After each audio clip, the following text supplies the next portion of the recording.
So it's been confirmed that over 100 people lost their lives yesterday. There are 3 people currently in the Calixto Garcia Hospital in Havana, which is one of the main hospitals here. All of them are in critical condition. All of them have many broken bones and huge burns. It was difficult for Cuban authorities to identify them yesterday. Mexican investigators will be arriving in Cuba today to collaborate with the Cubans on the investigation as to why precisely this crash took place. And family members from the eastern city of Holguin, which was the city where the airplane was due to land, are traveling right now by bus to the capital, Havana, and they'll be engaging later on today in the morbid and heart-wrenching task of identifying the dead, the deceased loved ones. Now, the question's being asked now about the age of the aircraft, that the crash might have something to do with that. Is that correct? Time will tell. Normally these investigations take months. This is Cuba, so it might take even longer. But yes, the aircraft was old. It was a Boeing 737 made in 1979.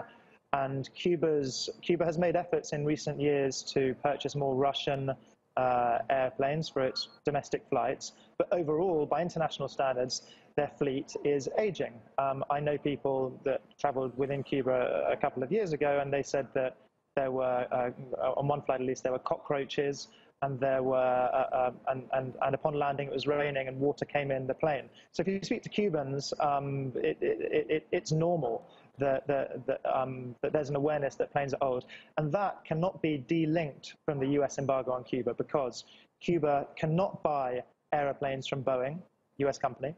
Cuba cannot buy, because of the embargo, airplanes from Airbus, because it's a European manufacturer that sells to the US. And the embargo restricts Cuban economic growth and, crucially, locks them out of financing. Not a member of the World Bank, it's not a member of the IMF, it's locked out of regional lending organizations. And that means the Cubans have to make decisions with less money that are around.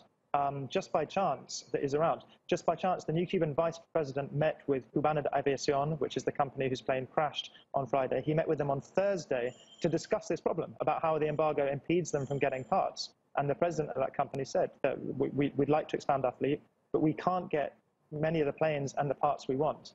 The old model of the 737 that crashed uses parts made by a company called Pratt & Whitney that's based in the US. So Cuba can get hold of those parts, but they have to do it by indirect means. So the details of this will come out, but it's very naive to think that the US embargo is not, that does not have to do, albeit in a direct way, with this crash.